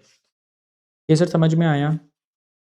सर एक चीज़ आपको जो ध्यान में रखनी चाहिए ना सर, ये जो भी हमने प्रोसेस अभी तक पढ़ा है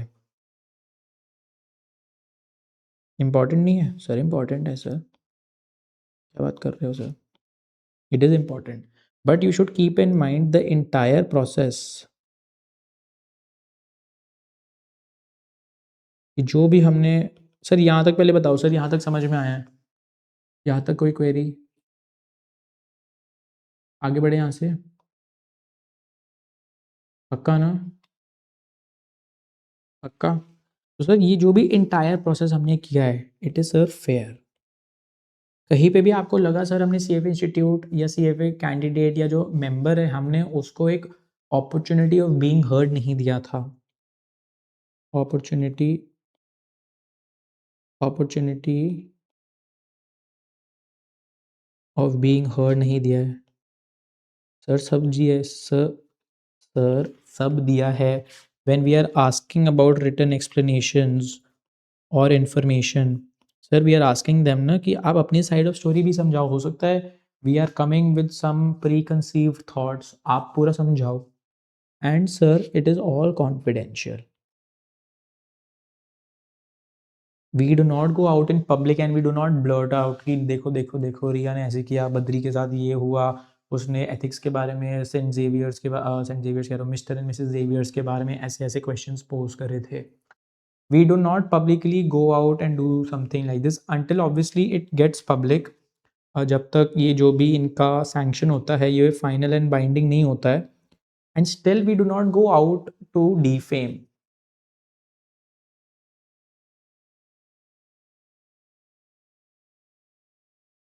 बहुत very respectfully everything is taken into consideration, so it is confidential.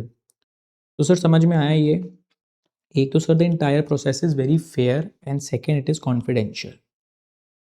Sir ये समझ में आया. बताओ sir. Sir this is where the process of the entire surveillance of ethics wherever it happens ends. इसके बियॉन्ड एथिक्स की कोई surveillance नहीं होती है बाय द CFA इंस्टीट्यूट. आगे बढ़े सर. एक बारी सर इसको आप लिख लो and then we'll move ahead. What happens during an investigation when the investigation has been concluded? तो सर 3-4 चीज़ें हो सकती है.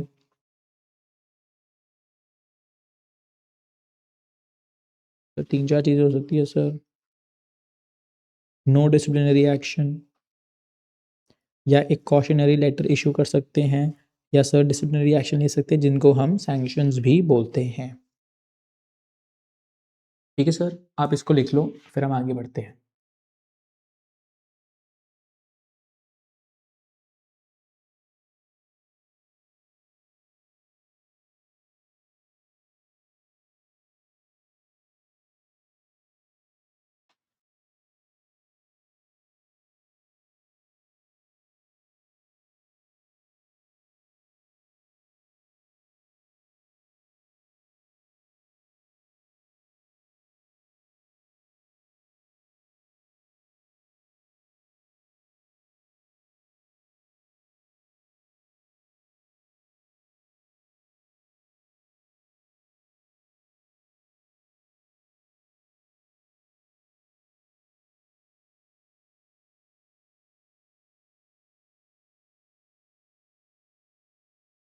सर आगे बढ़ें.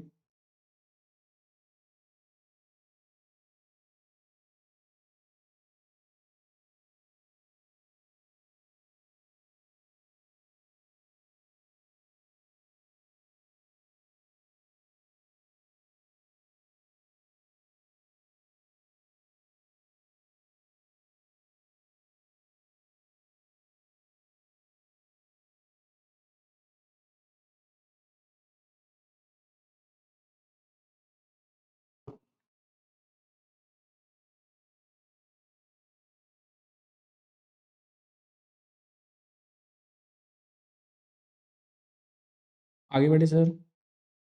बताओ. यहाँ तक कोई क्वेरी, कोई doubt, anything that you want to ask. बताओ सर. समझ में आ रहा है सर.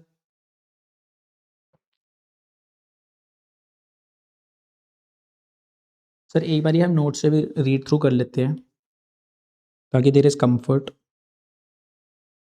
तो ये रहा sir the CFA institute structure and enforcement. ठीक है sir. CFA Institute Structure and Enforcement. The CFA Institute Board of Governors maintains oversight and responsibility for the professional conduct program, which enforces the code of standards in partnership with the disciplinary review committee. तो sir it maintains oversight. Overall oversight और responsibility sir किसकी है sir? Board of governors की है. PCP check करती है, DRC check करती है, वो तो करती ही है, बट ओवरऑल रिस्पॉन्सिबिलिटी और ओवरसाइट किसकी होती है सर? बोर्ड ऑफ गवर्नर्स की. For the professional conduct program which enforces the codes and standards. जो हमने कोड्स ऑफ एथिक्स हम अभी करेंगे और स्टैंडर्ड्स 6 और 7 जो हम समझेंगे पढ़ेंगे in partnership with the disciplinary review committee. तो PCP चेक करता है एंड DRC चेक करता है. ये तो समझ में आया यहाँ तक. तो sir the board of governors along with the professional conduct program and the disciplinary review committee does this. क्या करते हैं sir? What does the PCP do? Sir, what does the PCP do? Sir, it is responsible for conducting investigations और enforcing testing policies. अगर कोई testing के बारे में कोई जैसे पहले रिटन एग्जाम्स थे, अब they have move to a CBDT form of exam जहाँ पे कंप्यूटर बेस्ड एग्जाम होंगे. हर एग्जाम में 3 ऑप्शंस होंगे, एक ही सही ऑप्शन होएगा, ऑब्जेक्टिव टाइप ऑफ क्वेश्चंस होंगे. तो ये जो भी टेस्टिंग पॉलिसीज है ये कौन मेंटेन करता है sir? PCP, professional conduct program maintain करता है. And they also oversee the professional conduct of the CFA M/C, that is member oblique candidate. Sir, what is the disciplinary review committee? The DRC is a volunteer panel of CFA charter holders who serve on the hearing panel and partner with the PCP. तो वो volunteers है sir CFA institute charter holders के जो charter hold कर चुके हैं. Sir they are volunteers, they are not doing it for fame और fortune, but वो सर सब कर चुके हैं, अपना कमा चुके हैं, इसलिए now they are at the they are sitting और चेयरिंग द DRC. सर समझ में आया? इसलिए सर इनकी मोटिवेशन इज़ नॉट मनी, इनकी motivation is not money but is ethical compliance. इसलिए हम ये भी समझ सकते हैं. सर इंक्वायरीज या इन्वेस्टिगेशंस कहाँ से आ सकती है सर? एक sir annual self disclosure by members और कैंडिडेट्स, रिया वाला example. Sir there can either be written complaints from third parties, mister Badri. Sir media और पब्लिक रेगुलेटरी नोटिसेस कि मीडिया में एकदम से आपका जो लाइफस्टाइल है it is become so pompous, flamboyant, आप इतना स्टोरीज वोरीज पोस्ट कर रहे हो. पहले कहाँ आप एक बस एक एनालिस्ट थे, बट नाउ आपकी इंटरनेशनल ट्रिप्स जा रही है, आप बहुत फ्लॉन्ट करने लग गए हो. Proctor reports of suspected exam day violations, आप ऐसे स्ट्रेच करके दूसरों के पेपर में देख रहे हो सर उन्होंने क्या लिखा हुआ है. Lastly sir monitoring of online disclosure of exam information. Exam information हम मेंशन नहीं कर सकते. एथिक्स में क्या आया है, कॉर्पोरेट इशूअर्स में क्या है, WACC का बहुत टफ क्वेश्चन आया था सर, मार्केट कैपिटलाइजेशन पे क्वेश्चन आया sir. We can not mention specifics of the exam.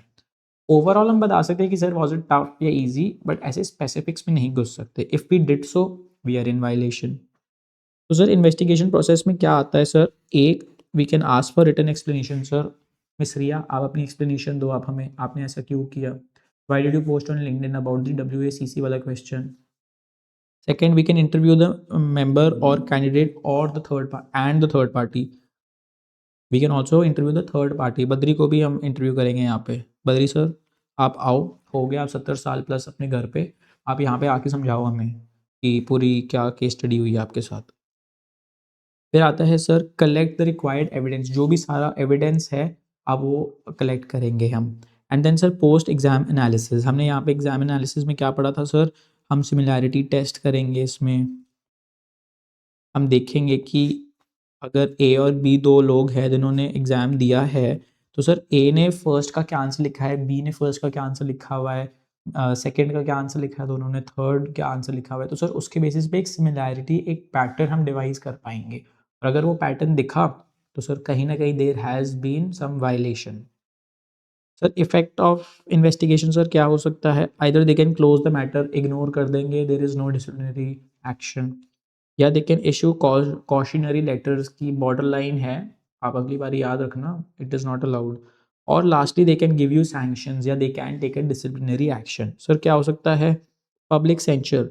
Sir अपने CFA इंस्टीट्यूट के जो भी जर्नल्स या जर्नल्स होता है उसमें मेंशन कर देंगे कि मिस रिया ने ऐसे ऐसे वायलेट किया है, please keep in mind, do not do it next time onwards, which is okay. Sir next है सर सस्पेंशन और revocation of the CFA designation. जो आपकी डेजिग्नेशन है CFA की सर वही रिवोक हो जाएगी, वही सस्पेंड हो जाएगी. Suspend is for a shorter period of time, say be at 10 months, 12 months, year या 2 years. Revocation is all completely altogether, आप CFA डेजिग्नेशन यूज ही नहीं कर सकते आज के बाद. एंड सर लास्टली सस्पेंशन और prohibition from the CFA program. आप बैठ ही नहीं सकते एग्जाम में, आप इनरोल ही नहीं कर सकते एग्जाम के लिए. However, things to be kept in mind, the member or candidate are given an opportunity of being heard. It is fair. Plus, it is all confidential. Fair and confidential. Sorry, mention कर देना बस. It is fair plus it is confidential. ठीक है sir. If the member or candidate does not accept the charges, the matter goes to DRC, whose decision is final and binding. Sir DRC के आगे नहीं बोलने का. एक बारी DRC ने बोल दिया तो बोल दिया. DRC में वैसे ही बहुत बड़े लोग बैठे हुए हैं. They are big people, sir. Volunteers हैं सर ये पूरे पूरे सीएम इंस्टीट्यूट के, जो सर कमा चुके हैं इंडस्ट्री में, अपना सारा टाइम एक्सपीरियंस दे चुके हैं. Now they have come on this panel. तो sir their knowledge, their expertise, their experience is so well gripped कि if they say something is wrong then something is wrong. Sir समझ में आया? आगे बढ़े sir. Sir this is homework, ये पढ़ लेना कि why are ethics important. Basically this is revolving around trust, and कहीं कहीं पे भी if trust is being breached तो हमारी एक्सपेक्टेशंस बढ़ जाती है. सर वही मेंशन्ड है. पढ़ना है सर, पढ़ ही लेते हैं सर. नीचे से पढ़ते हैं sir. Sir ethical behaviour goes beyond legal compliance by doing what is morally correct rather than merely legally permissible laws and regulations को फॉलो करना. सर हमने सर कल एग्जाम्पल लिया था जहाँ पे मेपल एडवाइजर्स का एडवाइज़र एक क्लाइंट को एडवाइस कर रहा है एक इंश्योरेंस प्रोडक्ट पे. करेक्ट. और सर पेज 28 पे नीचे उन्होंने लिखा है there are some hidden charges. Correct. But sir आपने ये उसको ट्रांसपेरेंटली पूरा डिस्क्लोज नहीं किया. आपने डिस्क्लोजर किया, आपने डिस्क्लोज नहीं किया, आपने उसको बताया भी नहीं, इवन इन कॉन्वर्जेशन उसको बताया नहीं. Sir which is morally incorrect ना. आपको बताना तो चाहिए ना. जब वो पूछ रहा है सर और कोई चार्जेस है, आपने बोल दिया सर 10,000 की आपकी फ़ीस एडवाइस की है, इन्वेस्टमेंट एडवाइस की फ़ीस है, बट सर एडिशनल क्या फ़ीस लग रही है आपने ये बताया ही नहीं. तो सर ये आपको सारा बताना चाहिए था. तो it goes beyond legal compliance, not just merely following laws and regulations. आपने लॉज एंड रेगुलेशंस में डिस्क्लोजर तो दे दिया है in the contract, but sir उसको कैसे समझाओगे? आपको समझाना तो पड़ेगा ना. हो सकता है ही इज़ नॉट वेरी सोफिस्टिकेटेड, उसको नहीं समझ में आता होगा ये सारी चीज़ें जब तक आपने समझाया नहीं होगा. तो sir how can he trust you अगर आप ये बेसिक चीज़ें उसको नहीं प्रोवाइड कर रहे हो. सर सेकंड आता है sir unethical behaviour by market participants eroded investor trust which lead to reduce investment negatively impacting the broader economy and society. तो सर अगर आपने as an investment professional, as an analyst, as an adviser, अगर आपने ethics follow नहीं करे, we are understanding why ethics are important ना. अगर आपने एथिक्स फॉलो नहीं करे sir, it erodes investor trust. They will not have confidence in their industry, they will not trust you people, and if they will not trust they will not give you money. वो कम से कम पैसा देने की कोशिश करेंगे. यार 10 लाख कह रहे इस बंदे पे 10 लाख का भरोसा नहीं कर सकते, आप 1 लाख ही ले लो, या छोड़ो 1 लाख भी क्या हम खुद ही मैनेज कर लेंगे भाई, आप इतना कुछ नहीं हो. क्योंकि सर उसने आपको देख लिया है कि sir how do you conduct your self. आपको जो कंडक्ट है it is not professional at all. जो भी आपकी एडवाइस होती है it is not competent. Competent होती ही नहीं है सर. आप खुद गूगल एआई से जनरेट कर रहे हो अपनी रिसर्च रिपोर्ट्स लिखने के लिए, सर वो नहीं कर सकता. Why is he paying you? He is paying you for your expert advice. But sir अगर वो एक्सपर्ट एडवाइस ही नहीं है, अगर that is only into question, then he will not trust the industry, he will not trust the person. Sir समझ में आया? ये सर पढ़ते हैं, ये देखो. Sir a mutual fund manager in India reports the true net asset value and discloses all costs transparently. Sir, we know what is a mutual fund. The mutual fund is a fund, ठीक है, जहाँ पे हो सकता है sir ये 10,000 करोड़ का fund है. जब एक बहुत बड़े कॉर्पस, एक बहुत बड़े कैपिटल का फंड होता है, बट इसके जो यूनिट्स होते हैं ना सर 10 रुपए के हैं. और सर ये जो फंड है ना ये आगे एसेट्स में इन्वेस्ट करता है. तो समझ में आया? इसका एग्जाम्पल यहाँ पे ले लेते हैं sir. What is a mutual fund हम यहाँ पे समझते हैं. We'll understand this in alternate investments, but just to say sir, ये लोग हम हैं रिटेल इन्वेस्टर्स. सर हमारे पास इतनी एक्सपर्टीज़ नहीं है, हम इतना रिसर्च नहीं कर सकते. We are held up with day to day task, family है, जॉब है, स्कूल है, कॉलेज है जो हमें करना होता है. तो सर हम ना किसी बंदे को पैसा दे देते हैं, या एक इंस्टीट्यूट को दे देते हैं, या किसी एक कंपनी को दे देते हैं. ये एक फंड होता है सर, ये सबका पैसा अपने पास रख लेती है. तो what are we doing sir? We are pooling money. ठीक है सर, समझ में आया? We are pooling money. Sir इनके पास जो इनके मैनेजर्स होते हैं ना, या एडवाइज़र जो होते हैं, सर बहुत स्मार्ट एडवाइजर होते हैं, बहुत इंटेलिजेंट होते हैं सर। सीएफए क्या किया हुआ है इन्होंने, एमबीए इन फाइनेंस किया हुआ है, सीए किया हुआ है, हर चीज़ जो भी डिग्री है सर फाइनेंस रिलेटेड उन्होंने सब किया हुआ है। अब सर ये आगे इन्वेस्टमेंट बना करते हैं, इन्वेस्टमेंट्स करते हैं सर। अब हो सकता है सर ये इक्विटी में करे तो इक्विटी म्यूचुअल फंड हो गया, अगर ये डेट में करेंगे तो डेट म्यूचुअल फंड हो गया, अगर आगे ये रियल एस्टेट में करे तो रियल एस्टेट म्यूचुअल फंड हो गया। तो ये अलग अलग इन्वेस्टमेंट्स में इन्वेस्ट करते हैं। अब इक्विटी में इन्वेस्ट कर रहे हैं तो डोमेस्टिक इक्विटी में इन्वेस्ट कर रही है, international equity, domestic versus international, मतलब इंडिया में इन्वेस्ट कर रहे हैं या आउट ऑफ इंडिया इन्वेस्ट कर रहे हैं। सर समझ में आया? तो सर ये जब भी हम इन्वेस्ट कर रहे हैं ना, तो हम ये 10,000 करोड़ का फंड है, बट सर हमने सारे 10,000 करोड़ तो नहीं दिए, वी आर रिटेल इन्वेस्टर्स, हमारे पास हमारी परचेजिंग पावर तो बहुत कम है। सर इनके जो यूनिट्स होते हैं ना सर, इनके यूनिट्स आते हैं सर 100 रुपये, 10 रुपये, 100 रुपये, 1000 रुपये। तो इतने इतने पैसे में हम इनका जो एक यूनिट होता है ना, हम वो खरीद सकते हैं। ये सर समझ में आया? और sir what does that unit signify? That unit signifies the value of the investment divided by the number of units. जो वैल्यू होती है ना उसको हम एनएवी बोलते हैं। तो जो भी हमने इन्वेस्टमेंट्स करी हुई है सर, इक्विटी में इन्वेस्टमेंट करी हो या डेट में इन्वेस्टमेंट करी हो, रियल एस्टेट में इन्वेस्टमेंट करी हो, divided by number of units. जब हम बहुत सारे यूनिट्स को उससे डिवाइड कर देंगे तो हमें एक पर यूनिट कॉस्ट आ जाएगा,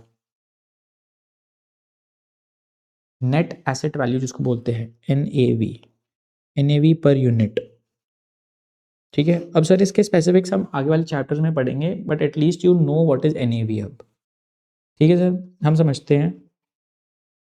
अब यहाँ पे सर उन्होंने बोला, a mutual fund manager in India reports the true asset value, the net asset value and discloses all costs transparently. कि जब उनको एसेट्स खरीदने होते हैं या जब आप यूनिट्स खरीदते हो, when you when you as retail investors buy units or when the fund goes and invests into different asset classes, तो हो सकता है सर कुछ ना कुछ कॉस्ट इनकर होती हो। 10 रुपये का है अगर आपका ये, तो हो सकता है 1 रुपये कॉस्ट लगती हो, 100 रुपये का हो तो 2 रुपये कॉस्ट लगती हो।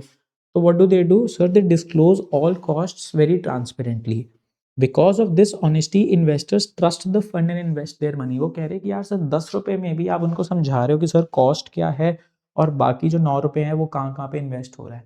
तो आपने इतनी ग्रैनुलर डिटेल्स दे दी है।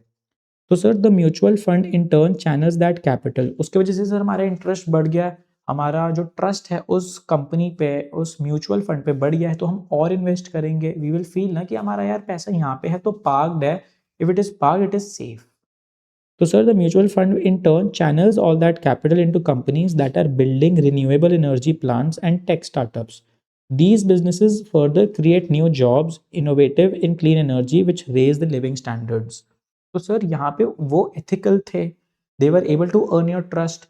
उन्होंने आपका ट्रस्ट जीता, you felt कि yes यार my money is safe over here. तो rather than investing in a bank deposit or an FD, हम यहाँ पे क्यों नहीं इन्वेस्ट कर देते? हम सीधा सीधा एक्सपोजर ले लेंगे इक्विटीज़ का, और मार्केट इतने बूम पे है तो हम कुछ रिटर्न एक्स्ट्रा ही कमा लेंगे। एंड बिकॉज ऑफ दैट आप और इन्वेस्ट कर रहे हो, वो सारा पैसा इनके पास आ रहा है, वो अब ऐसे अच्छी अच्छी कंपनीज में इन्वेस्ट कर रहे हैं, रिन्यूएबल एनर्जी कंपनीज में इन्वेस्ट कर रहे हैं या टेक स्टार्टअप्स में इन्वेस्ट कर रहे हैं। सो हेयर सर जो इनका एथिकल कॉन्डक्ट था, फेयर एंड ट्रांसपेरेंट रिपोर्टिंग का, it builds investor trust. Capital markets allow for savings to flow into productive businesses. वो कौन से productive businesses sir? Renewable energy के बिजनेसेस, टेक स्टार्टअप के businesses. And the society benefit through innovation, employment and better quality of life. Because you have made that investment, because you have made money in, because you have invested in that company, पैसा दिया है, तो sir employment generate हो रही है, employment generate हो रही है sir, people are able to earn money, they are able to raise the standard of living. तो सर यही यहाँ पे बात आ जाती है कि ethical behaviour supports efficient capital markets by ensuring fairness and transparency, enabling capital flows to the most productive uses that benefit society through innovation, jobs and improve standards of living. तो sir यही वाला point हमने यहाँ पे समझा। तो समझ में आया? एनी क्वेरी है यहाँ तक? मतलब कोई क्वेरी यहाँ तक? आगे बढ़े? तो समझ में आ रहा है? पक्का?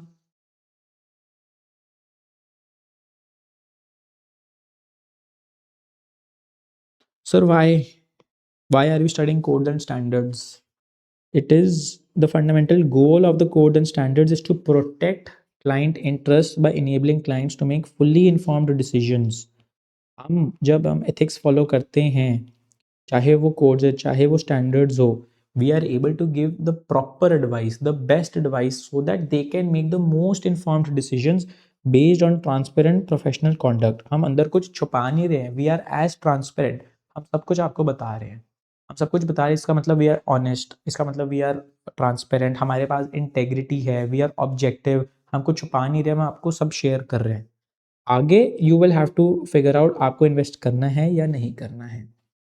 Adherence to codes and standards intends to foster trust and integrity. Bar bar sir trust पे ही आ रही है बात. In financial markets by promoting honesty, fairness and diligence. ये सर समझ में आया? बताओ सर. सर यहाँ तक समझ में आया? यहाँ तक कोई क्वेरी है? आगे बढ़े sir. Sir we have these codes and these standards. Sir क्या है ये कोड्स, क्या है ये स्टैंडर्ड्स, पढ़ते हैं. बट सर अभी तक कोई क्वेरी है, आपको पूछना है, कुछ लिखना है. अगर आपने ये वाला एग्जाम्पल कॉपी करना, अभी म्यूचुअल फंड वाला एग्जाम्पल कॉपी कर लो, देन वील मूव अहेड.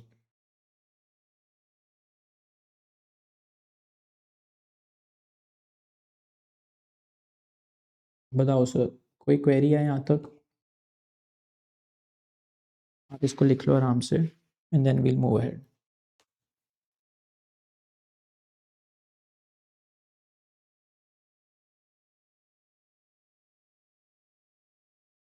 समझ में आ रहा है सर?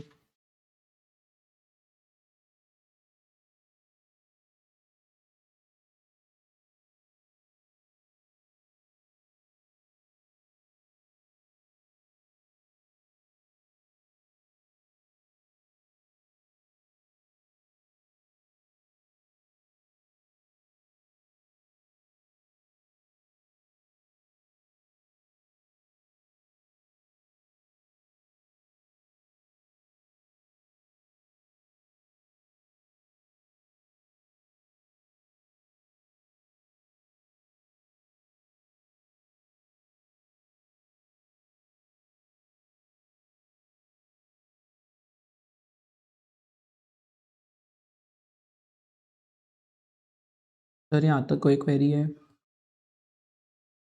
आगे बढ़े.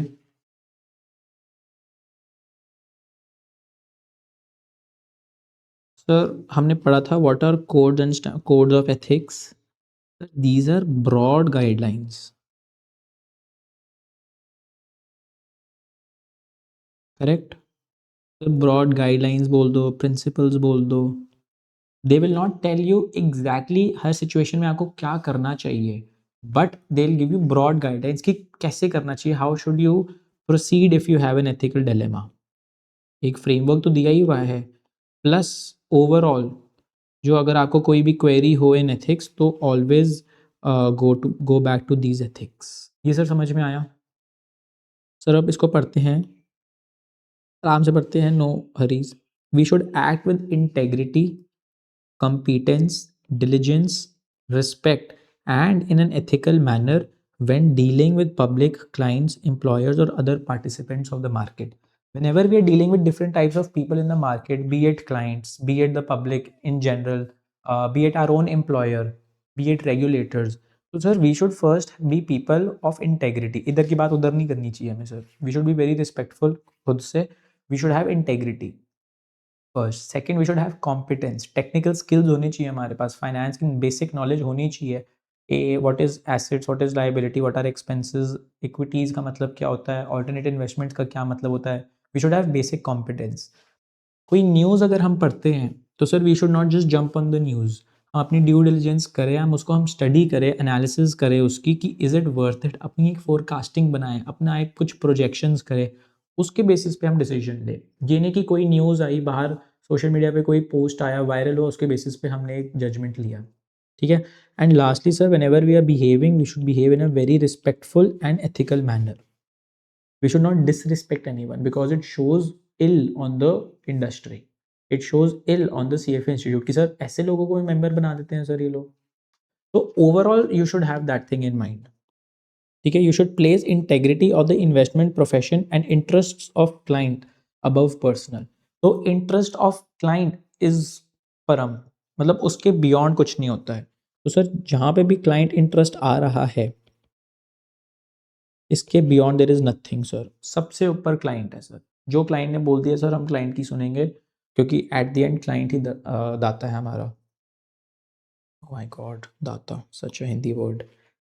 तो you should place integrity of the investment profession and interest of the client over personal. तो अगर आपका कोई भी कॉन्फ्लिक्ट आ रहा है पर्सनल में या क्लाइंट के इंटरेस्ट्स में, आपको लग रहा है कि सर कंपनी ए में इन्वेस्ट करना चाहिए, बहुत अच्छे प्रॉस्पेक्ट्स है, बट बी बोल रहे हैं नहीं सर, क्लाइंट बोल रहे हैं नहीं आपको बी में इन्वेस्ट करना चाहिए, you know as an adviser या एज हिज फाइनेंस गाय, आपको उसको समझाना चाहिए कि नहीं सर आप ए में ही इन्वेस्ट करो, नॉट इन बी।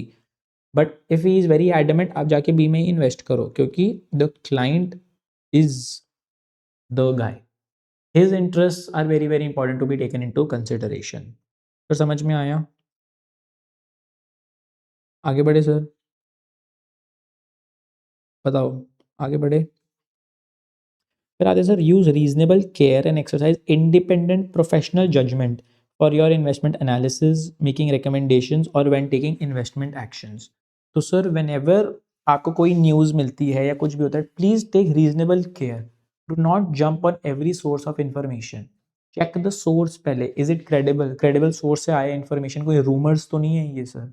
तो understand the credibility of the source, understand the information, अपनी एनालिसिस करो, वहाँ के मैनेजमेंट से पढ़ो, समझो, वहाँ के एम्प्लॉयज से समझो, सिचुएशनली आप चीज़ों को देखो कि क्या हो रहा है, कैसे होता है। Has Reliance actually entered into a contract of milk and milk products?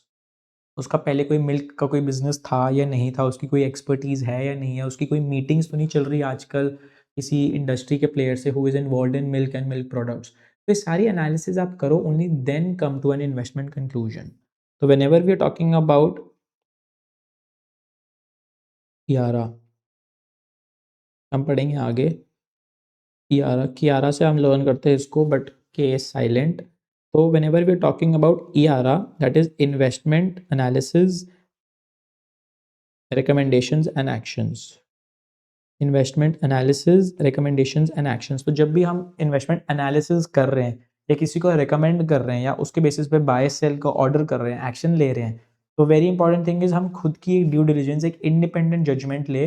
हमारा जो जजमेंट है, it should not be biased, it should not be influence, objective होना चाहिए। सर समझ में आया? फिर आता है sir, practice and encourage others to practice in a professional and ethical manner. ये हमें तो करना ही चाहिए, but at the same time दूसरों को भी करना चाहिए कि सर आप भी सी एफ इंस्टीट्यूट के मेंबर हो, आपको भी करना चाहिए, आप कैंडिडेट हो सर, आपको भी करना चाहिए। We should promote the integrity and viability of the global markets for ultimate benefit of society. Sir यहाँ पे कह रहे हैं sir, integrity and viability of the markets, जो ग्लोबल मार्केट्स जिसमें हम इन्वेस्ट कर रहे हैं, जिसके थ्रू हम पैसा कमाना चाहते हैं sir, that should be on top. उसकी आप वायबिलिटी पे देखो, आप उसकी इंटेग्रिटी पे ध्यान दो कि कहीं ना कहीं कुछ भी हो जाए बट उसकी इंटेग्रिटी पे क्वेश्चन ना आए, क्योंकि जिसका जो भी finance related business, money, wealth management, asset management related business है, it is all basis the market and movement of market. अगर लोगों को मार्केट पे ही क्वेश्चन आ गया है कि सर मार्केट्स तो सर कोई ना कोई ऑपरेटर चला रहा है, ये ट्रू एंड फेयर व्यू नहीं देता ऑफ इकोनॉमिक डेवलपमेंट, ये सही नहीं दे रहा है, कहीं ना कुछ झोल चल रहा है, जैसे हर्षद मेहता के केस में था। तो sir he is trying to operate the market as per his own self. तो सर इसके बारे में जब ऐसा कुछ पता चलता है ना, वी फील कि सर मार्केट में आज के बाद इन्वेस्ट ही नहीं करेंगे सर। ठीक है सर, हमारा वेल्थ ना बने रहे, हम सेव ही कर लेंगे, we will at least keep our पैसा सेफ। यही अगर हम मार्केट में इन्वेस्ट कर देंगे, ऑपरेटर्स आते हैं सर अपने हिसाब से किसी स्टॉक को पंप करेंगे और फिर डंप कर देंगे सर, और बीच में सर हम रह जाते हैं। तो sir we should promote the integrity and viability of global markets and not let anything like this happen for the ultimate benefit of society, because only when such companies will come up where we are able to invest in renewable energy or in AI tech startups will sir the economy as a whole boost or move towards advancement. And sir lastly, maintain and improve professional competence. You should be competent, आपके technical skills, communication skills, it should be on top. और even if they are not on top, you should be aspiring to be make it on top. ये sir समझ में आया? This is very important. Why? Not from code point of view, but from the standards point of view, because there has been an amendment.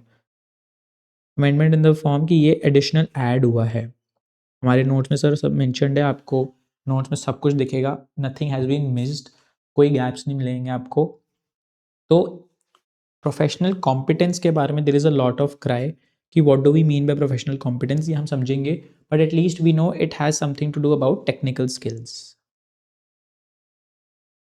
ये sir समझ में आया?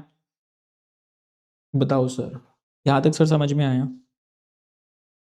And then sir last में हम पढ़ते हैं what are CFA Institute standards of ethics, professional standards of professional conduct जो हम पढ़ रहे थे आज की क्लास में. हमने स्टार्ट ही इसी से किया था कि sir once we become a CFA charter holder we will be asked to comply with two things. एक code of standards, code of ethics, कहाँ चला गया सर, कोड ऑफ एथिक्स होएगा एक, and the other would be standards of professional conduct. तो sir यही standards of professional conduct हम पढ़ रहे हैं. हमने 6 एथिक्स पढ़ ली है, कोड ऑफ एथिक्स, अब हम 7 स्टैंडर्ड्स पढ़ेंगे. अब फर्स्ट 7 स्टैंडर्ड्स क्या है, will just read them through and through हम पढ़ेंगे नेक्स्ट चैप्टर में आफ्टर द ब्रेक. तो सर पहला है professionalism, you should behave professionally. Integrity of capital market similar to what we had done above. What are our duties to the client, हमें उनको जो भी एडवाइस देनी है, it should be very trustworthy, it should have reasonable care. हम judgement जो ले रहे हैं it should B full of analysis, हम ऐसे किसी भी न्यूज़ पे नहीं जंप कर रहे हैं. फिर फोर्थ है sir duties to employers, what is our duty to employers. ठीक है. सेकंड सर कियारा वाला कियारा जिसमें के साइलेंट है सर, इन्वेस्टमेंट एनालिसिस जब हम कर रहे हैं, रिकमेंडेशंस कर रहे हैं, एक्शंस कर रहे हैं, तो क्या बैकएंड में हमारा दिमाग चलना चाहिए. अगर हमारा कोई कॉन्फ्लिक्ट ऑफ इंटरेस्ट है, अगर हमारे कोई कज़न की कंपनी है और हम बोल रहे हैं कि वहाँ पे इन्वेस्ट करो, तो सर इसको पूरा प्लीज़ पहले डिस्क्लोज़ कर देना. Leave it up to the client कि उसको इन्वेस्ट करना है या नहीं करना है. आप मत लो जजमेंट, उसको आप सब कुछ डिस्क्लोज करके चलो. And lastly sir what we will study today, what is the responsibility as a CFA institute member और कैंडिडेट. अगर आप एक CFA इंस्टीट्यूट के मेंबर बन जाते हो या कैंडिडेट हो, which we all are, we are candidates, तो सर फिर पूछते हैं कि sir what are your responsibilities. ये हम पढ़ेंगे आज की क्लास में. But basically sir you should behave professionally, you should behave in a way that involves or that enables integrity of capital markets. फिर हम समझेंगे sir what are our duties to the client, what are our duties to our employers. जब हम investment analysis कर रहे हैं, recommendations दे रहे हैं क्लाइंट्स को या एक्शंस ले रहे हैं कि इसको बाय करो, इसको सेल करो, तो बैकएंड में हम क्या प्रिपरेशन कर रहे हैं. अगर आपका कोई कॉन्फ्लिक्ट ऑफ इंटरेस्ट है तो उसको कैसे डिस्क्लोज करेंगे. And sir, lastly, as a CFA Institute member or candidate, what is your responsibility? Sir ये समझ में आया? बताओ सर, यहाँ तक कोई क्वेरी है? बताओ sir. Sir, with this, our chapter comes to an end of codes and standards. तो जो हमारा कोड एंड स्टैंडर्ड्स वाला चैप्टर है, that comes to an end. Codes and standards ends over here. बस यहाँ पे हम थोड़े क्वेश्चन सॉल्व करेंगे and then we are done. फिर यहाँ तक सर समझ में आया? एनी क्वेरी बताओ. We understood the entire enforcement procedure की इन्फोर्स कैसे हो जाते हैं. अगर आपकी कोई वायलेशन है, इन्वेस्टिगेशंस कैसे होती है, एथिक्स इन्फोर्स कैसे किए जाते हैं. Firstly why should we study about ethics, because they help in bringing about trust and investor confidence. हम क्यों पढ़ रहे हैं? Because it brings about trust. That trust is very very important. इसके क्या पार्ट्स है सर? 2 पार्ट्स है, एक code of ethics and second standards of professional conduct. Code sir 6 है, हमें वो फॉलो करने ही करने चाहिए, but we should also promote other, दूसरों को भी बताना चाहिए कि सर आप भी करो, आप भी करो. As a CFA institute member और candidate you should also follow. And sir lastly standards of professional conduct, क्या क्या स्पेसिफिकली करना चाहिए वो उन स्टैंडर्ड्स में दिया हुआ है. Code gives us the broad guidelines, standards थोड़ा और केस सिनेरियो चला जाता है एंड बताएगा कि आप ये करो, आप ये करो, आप वो करो, तो और स्पेसिफिक चला जाता है. But code gives us the broad guidelines, gives us the broad policies and principles. ये सर समझ में आया? बताओ सर, आगे बढ़े. आगे बढ़े sir. Let us go for a break. After the break we'll come back and इसके हम क्वेश्चंस कर देंगे.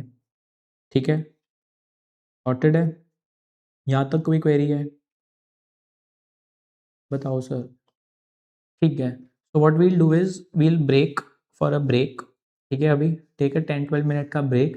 We'll come back and then we will do questions इस चैप्टर के and then we will start the next chapter that is guidance on standards. And उसमें भी we will take up the 7th standard which is to do more about CFA Institute के member और candidate जो हमने अभी पढ़ा है. ठीक है, कूल है सर. आगे बढ़े. Take a 10-12 minute break and then we'll be back. Done है सर. कूल. चलो, see you after the break. Please space out, you need time. बहुत ज़्यादा कंटेंट हैवी हो गया है. Space out. ठीक है. Okay sir, okay.